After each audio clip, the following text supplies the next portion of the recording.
Today's episode is brought to you by GetSkinnyOnline.com, your source of medically guided GLP-1 weight loss services online.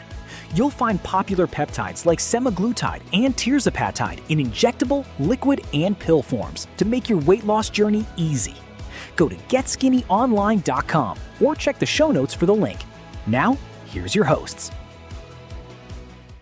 For about 3 years, one of the most common questions in weight loss medicine had no real answer. Which one actually works better, Tirzepatide or Semaglutide? And everybody had an opinion. Your neighbor had an opinion. The internet definitely had an opinion. But nobody had actually put them head-to-head in a proper trial. And that's such a frustrating place to be when you're the person trying to make the decision. You're 47. You've been fighting the same 15 pounds for 6 years. You finally work up the nerve to ask a doctor about medication, and then you find out there are 2 options and nobody can tell you which one is better. Well, now they can. In May of 2025, researchers published the first big head-to-head trial in the New England Journal of Medicine. It's called SURMOUNT-5. And today we're walking through exactly what it found, what it means if you're over 40, and why the winner on paper is not automatically the winner for you. And I want to flag something about this trial right up front that made me sit up. The average age of the people in it was about 45. Which is our audience. This isn't a study on 25-year-olds that we're awkwardly extrapolating from. These were midlife adults with real bodies and real lives. Our standard reminder before we dig in. This is educational content, not medical advice. We're not your doctors, we don't know your history, and every decision about prescription medication belongs in a conversation with a licensed clinician who does. So let's set the table. What are these 2 drugs, in plain English? Semaglutide is what most people have heard of. It's the active ingredient in Ozempic and Wegovy. It's what's called a GLP-1 receptor agonist, which sounds intimidating, but just means it mimics a hormone your gut naturally releases after you eat. That hormone tells your brain you're full and helps regulate blood sugar. And Tirzepatide, which is the active ingredient in Mounjaro and Zepbound, does that same thing, but it also activates a second hormone pathway called GIP, so it's a dual-action medication. 2 keys, 2 locks instead of 1. And the theory has always been that hitting 2 pathways should produce more weight loss than hitting 1. But theory is theory. Trials are trials. So here's SURMOUNT-5. 751 adults with obesity, but without type 2 diabetes, randomly assigned to either Tirzepatide or Semaglutide, weekly injection, titrated up to the maximum dose they could tolerate for 72 weeks. That's about 17 months. And let's underline randomly assigned, because that's what makes this trustworthy. When researchers randomly assign people, you can't explain away the results by saying, well, maybe the healthier people picked one drug. Randomization is what separates a real answer from a hunch. Okay, the headline result.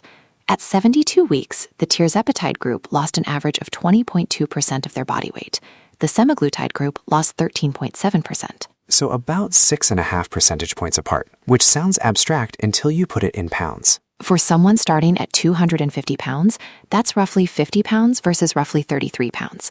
Both of those numbers are life-changing, by the way, but there's a real difference between them. And waist circumference told the same story, which honestly matters more to me than the scale. Tirzepatide shrank waists by about 18 centimeters on average, Semaglutide by about 13. That's roughly 7 inches versus 5. And we should say why waist matters so much after 40. The fat that accumulates around your midsection in midlife is disproportionately visceral fat, the kind that wraps around your organs. That's the fat most tied to cardiovascular and metabolic risk.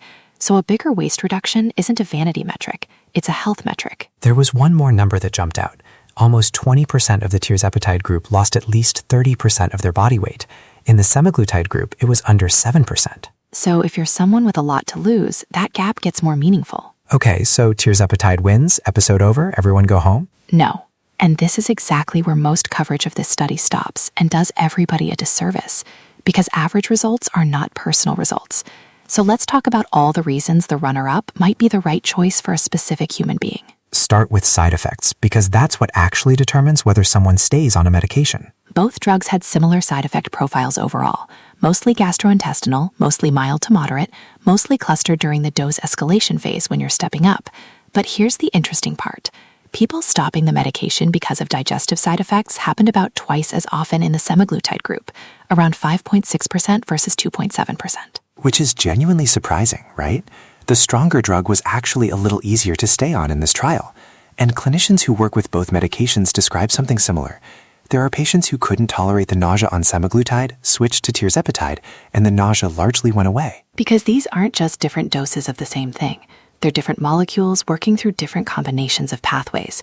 Your body may respond very differently to each. Now, here's a finding from this trial I have not been able to stop thinking about. Weight loss was greater in women than in men, in both groups, by about 6%. And the research... Quick reminder that today's episode is brought to you by GetSkinnyOnline.com, your source of medically guided GLP-1 weight loss services online. You'll find popular peptides like semaglutide and tirzepatide in injectable, liquid, and pill forms to make your weight loss journey easy. Go to GetSkinnyOnline.com or check the show notes for the link. Now, back to the show. Researchers noted that's a reversal of what we normally see. With lifestyle changes alone, diet and exercise, men typically lose more, at least early on. So for the women listening who have spent years watching their husband drop 15 pounds by cutting out soda, while they did everything right and moved nothing, this is a rare piece of good news. I do want to be careful here, though. This is one trial, and this study had more men in it than most obesity trials, about 35%. So this is an interesting signal, not settled science. Let's file it under worth watching, not proven. Fair.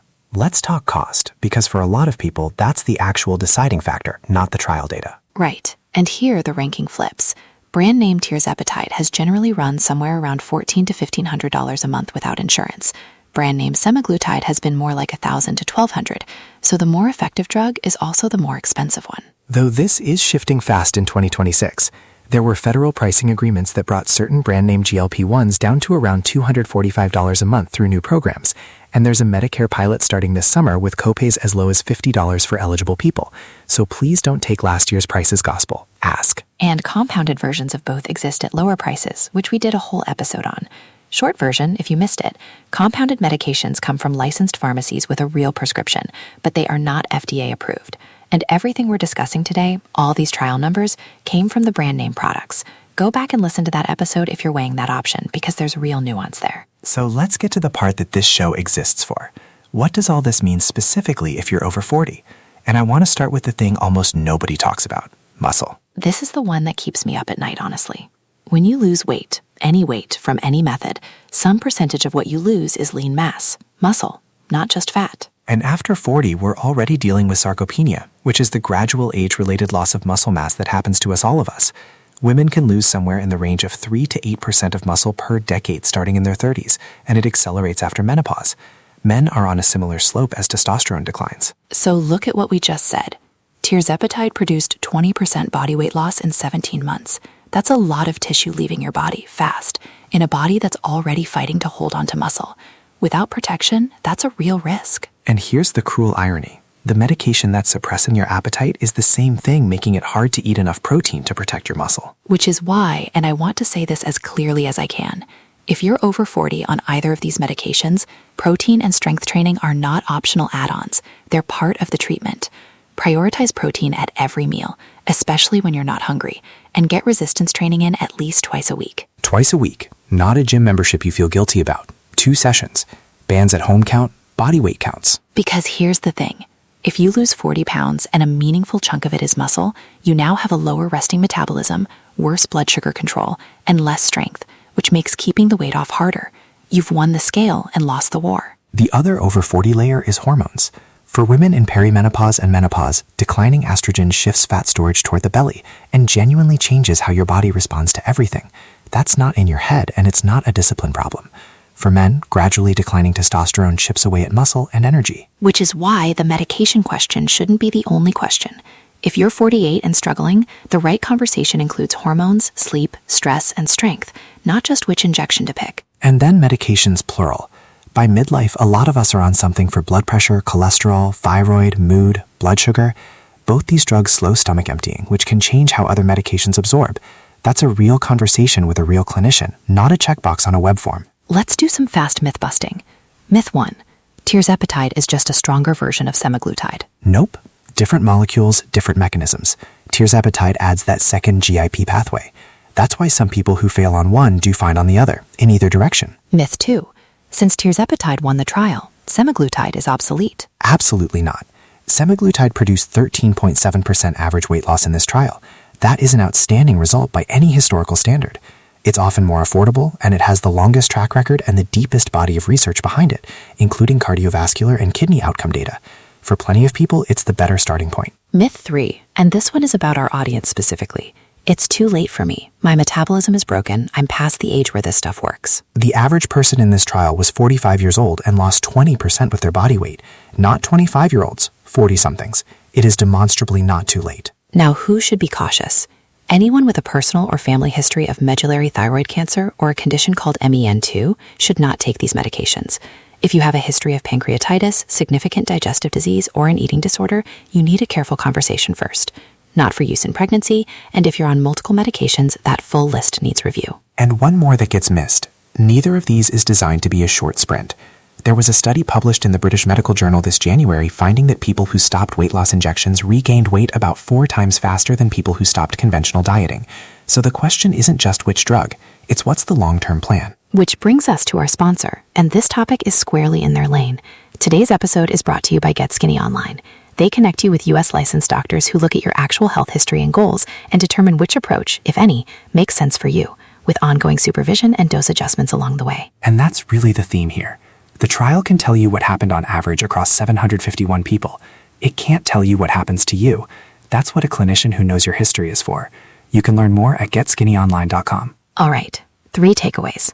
Number 1, in the first head-to-head trial, Tirzepatide produced greater average weight loss than Semaglutide, 20.2% versus 13.7% over 72 weeks, with bigger waist reductions too.